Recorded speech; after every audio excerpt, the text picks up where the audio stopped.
The 1960s were one of the most exciting times in fashion history.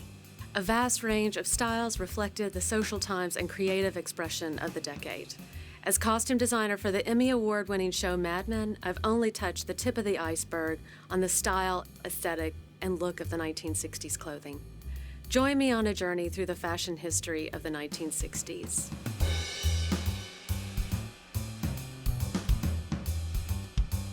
Seasons 1 and 2 of Mad Men fall into the classic fashion style of the late 1950s and early 60s. Gray flannel suits were a staple of men's wardrobes, while women flaunted the classic bouffant look. I especially enjoyed designing this period. It was feminine, suave, and elegant.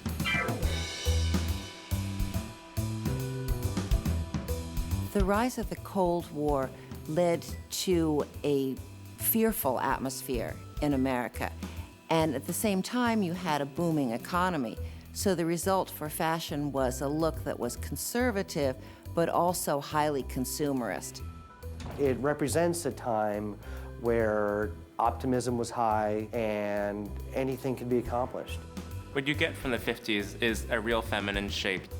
A really pronounced waist, you get a full skirt or a straight skirt, and you really get like a nice, delicate shoulder. Really, that early 60s period is so key to what I see as a feminine look.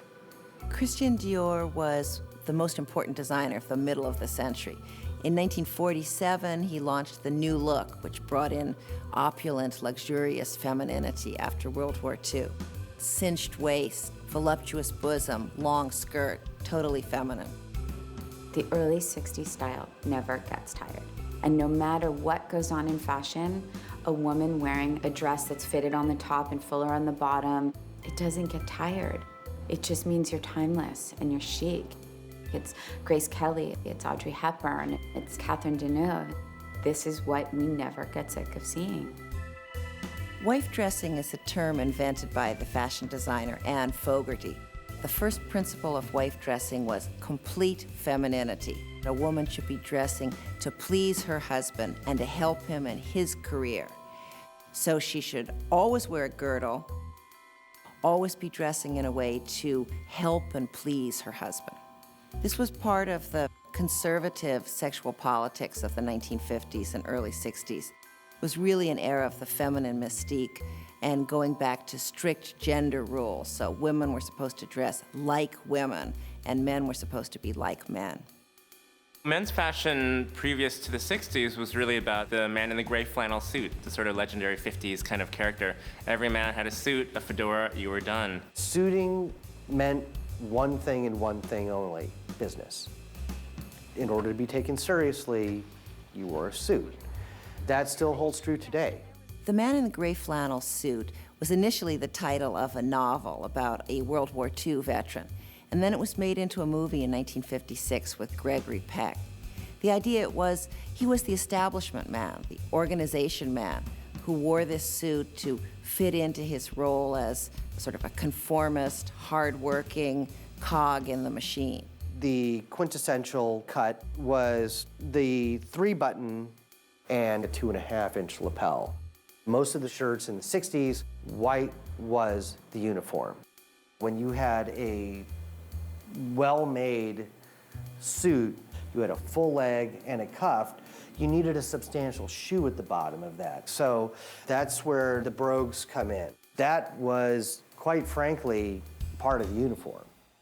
We think of it as just a total stereotype. The man in the gray flannel suit was a suit. He was a stiff, just part of the machine.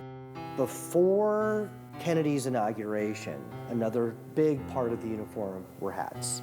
Kennedy single-handedly killed the hat.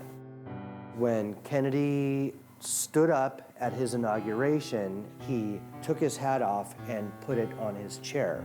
And in doing so, basically told the nation, I'm not wearing a hat to the most important part of my life. From that day forward, hat sales declined. Jackie Kennedy, in and of herself, is probably the #1 icon of the 60s to anyone. Jackie Kennedy was the classic upper-class East Coast ideal. So she was very ladylike, she was an equestrian, rode horseback, and she was always very dressed up in that kind of proper Parisian style of fashion. She was originally shopping in Europe and in France, but had to start dressing American when she was the First Lady.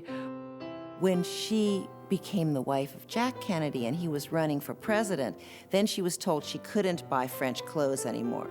So this was a catastrophe. And she found Oleg Cassini to make her simple little shift dresses, suits, always wearing gloves, always wearing a hat. The pillbox hats, it was his first big moment to do that pillbox hat. It was the first time we saw a fashion designer take that sort of almost military inspiration in that hat and make it a fashion statement. She wore color so beautifully. Her hair was flawless. She wore amazing jewelry, but not too much. I think any woman just looked at her and said, I want to wear that. I want to be her. I want to look like her. What she really brought to the world was a much more streamlined look. Really very modern, just symbolic of ushering in a new era.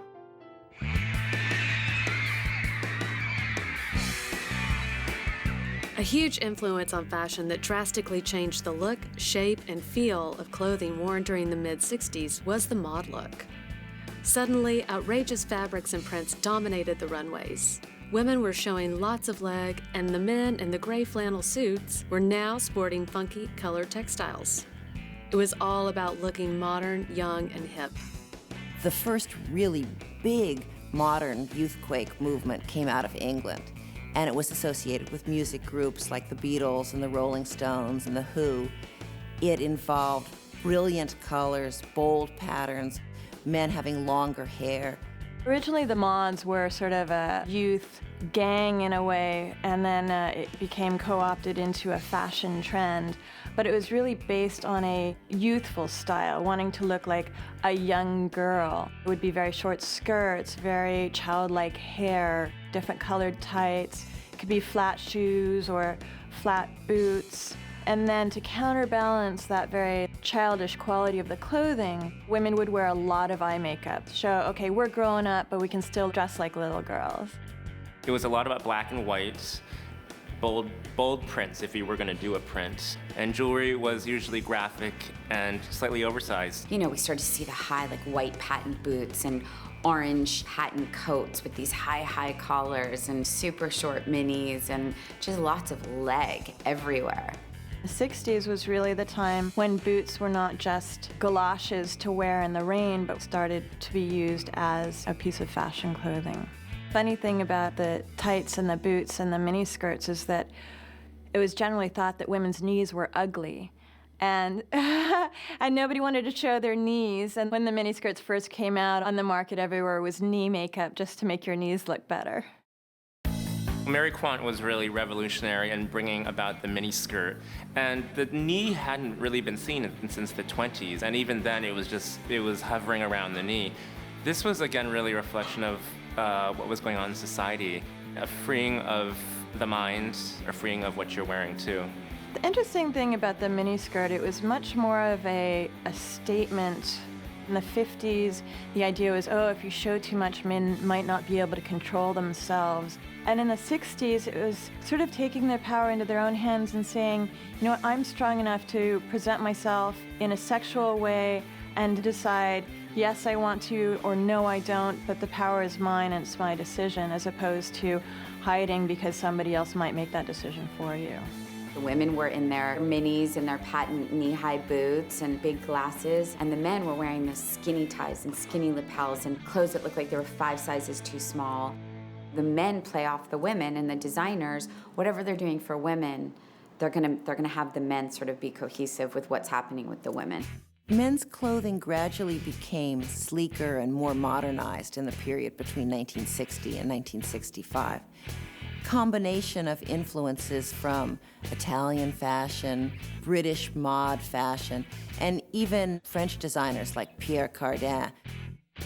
Pierre Cardin's probably most famous for introducing the Nehru jacket and also for putting the Beatles in matching mod-looking suits.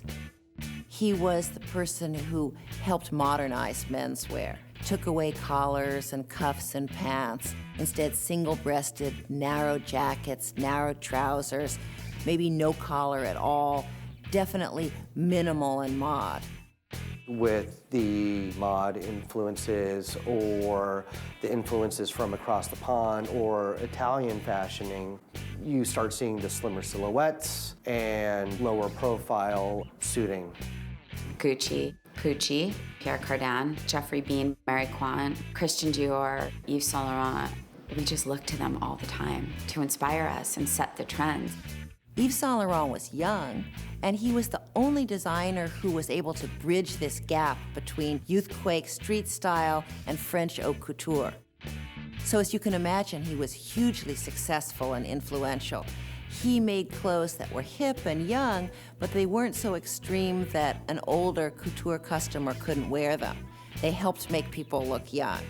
The Mondrian dress was really a watershed moment in fashion because it was really the collision of art and fashion together. Yves Saint Laurent was the first one to say, literally, he's taking a painting and those techniques of color blocking and literally putting them onto a blank canvas of a shift dress. And it was this brilliant movement in fashion because it was the first time we saw the technique of literally not creating a pattern and putting it on a dress, but actually taking blocks of wool jersey and then hiding the seam work to make it look literally like a painting. He was reflecting what was going on in the art world. It was literally hand done and it was couture. It was genius. Yves Saint Laurent contributed so much to the world of fashion. What he really did was break a lot of rules that we now take for granted. Yves Saint Laurent taking the pantsuit, or even more specifically, the smoking, which was really a men's tuxedo slimmed down for a woman, was scandalous because it was sort of subverting sexuality. You saw it in the 30s with Marlene Dietrich, Katharine Hepburn, but those were not the norm. He really brought it in for everybody. Women were wearing pants before that, but they would not be allowed in restaurants for dinner. There's a famous story about a woman who went to the 21 Club and she was wearing a tunic top and a pantsuit, and they said, you know, you can't come to dinner. So she took off her pants and then walked into the dining room wearing her tunic as a micro mini. And after that, the restaurant said, okay, we're gonna relax and now you can wear pants here for dinner. But that was a big thing when Saint Laurent sent down the pants. It was said, okay, that's fashionable, it's okay, it's still dressy. He took women out of, wearing dresses and hiding, and he said they can be androgynous, they can wear a tuxedo and be so sexy. Fashion is always going to be a reflection of what's going on in the world. While in the early 60s, at least, it was more about specific hemlines and this is what you had to wear. The mid-60s, there's a little bit more individualism. Bonnie Cashin was an American designer who'd previously done Hollywood and theater costumes, but who then moved into the idea of doing organic, comfortable clothes for smart, kind of bohemian people. She was one of the most important, significant, pioneering women in American design. She's considered one of the originators of American sportswear. Bonnie Cashin created the idea of sportswear dressing, different components that you could put together. She used really interesting fabrics, such as rustic tweeds, leathers, even industrial hardware. So she was able to take everyday, sort of more low fabrics and really treat them in a way that was appropriate for a high-end fashion customer. Bonnie always functioned first and foremost as an artist. She would literally take these canvases that were bigger than life size, and she would draw out a sweater, and then she would paint the design onto that. So that was how she was designing them, literally as paintings. So you get these fantastic abstract art motifs that are on these sweaters, and it's because she treated them as if she was painting a canvas. She was really interested in using contemporary painting, African mud sculpture, incredible abstract art. She really designed first and foremost for herself and for women who were interested in the modern world, who were interested in contemporary life. So lots of coats that were practical, that had pockets where you could carry a paperback book, and different fastenings that were sort of techno fashionings. As fashion got simpler in the 1960s, little cookie-cutter, simple dresses that young girls wore, the concept of paper dresses became really feasible. Bonnie loved paper. In the 60s, she got more serious about paper as a medium unto itself, not just the utilitarian, but looking at this as another means of creative expression in fashion. So she started to look at tufted paper and woven paper and to figure out how these things could be used as sculptural materials, really, to create fashion that would last. She didn't like the idea of throwaway society, so she was constantly experimenting with different types of paper and how to use other materials in conjunction with that to create garments that would actually work. And as you can see behind me, there's a garment that has this beautiful gold collar, which is completely woven paper, and it is, to date, is 40 years old. The things like paper dresses with Andy Warhol type Campbell soup prints on them, they were all part of this sort of high-low mix of pop art and popular fashion.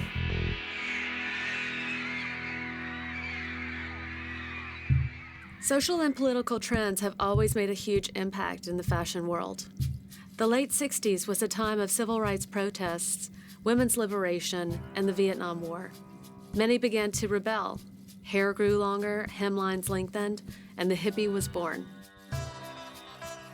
The second wave of youthquake was the hippie fashion revolution, and that starts around 1967, primarily in places like San Francisco, where the Summer of Love was very important. I think with what was going on in the political environment, people just wanted to rebel. It was a time of rebellion, and it was sort of like, you know what? Let's switch from the sort of grooviness of the 60s to say, we want to wear nothing that shows our bodies and everything's going to hang off. We're going to be totally free-spirited and just have everything too big and shapeless, and our hair, we're not going to wash it.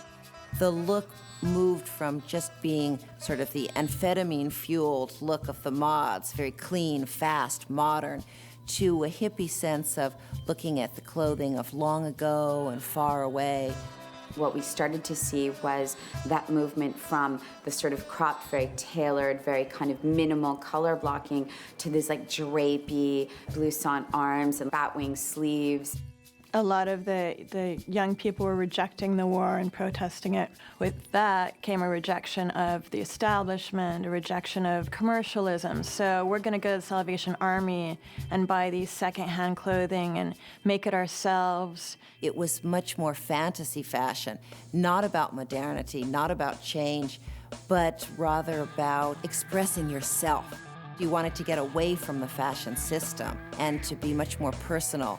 So it's the beginning of the me decade in fashion, all about pleasing yourself. Men found a new freedom in terms of how they were dressing. Before, they were very buttoned up. With the Beatles, they saw people can be all these different things, and it's not just the man who goes to work 9 to 5 and that sort of dressing, but they could wear the Nehru jackets, they could wear floral shirts and crazy prints.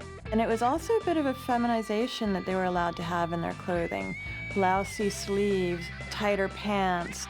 It was just a whole embracing of new ideas and new ways to look at how people dress. The men were wearing bell-bottoms and vests, but they were still in very fitted shirts and things that looked too small and looked like they took them out of their laundry bag, and, you know, but that's what it was. With the hippies, it was like, you know what, if I don't want to look sexy, I don't have to. I can just wear whatever I want to. What's more important in the world is peace. With people using psychedelics, I think that created a lot of demand for the bright colors, the wild patterns. As we got into the late 60s, we started to get this kind of, you know, patterns from florals and paisleys and stripes and, you know, chevron prints and things like that. The embrace of the ethnic styles in the 1960s came in the later part of the 60s. The Beatles were going to India and learning about the religions there and being influenced by what they saw. There was a rejection of Western culture and embracing of the East. A lot of people were traveling to Morocco, to India, and they're bringing back these clothes, not just in the old sensibility of, oh, we can appropriate all these styles, but in a more interested and empathetic approach to the fashions of other parts of the world. It was the beginning of using fashion really to express identity politics. I think the style of the 60s will be here forever because, again, you start out from the early years of the 60s with the very 50s kind of look all the way up to 1969 where you have a completely different look. So within that 10 years, you have a world of fashion. I think these designers sort of set the bar. 60s styles are reborn in fashion trends because designers see it as a way to look modern. And I think that's when you say a period in fashion is so essential. It's when you look 40 years later and women are still doing it.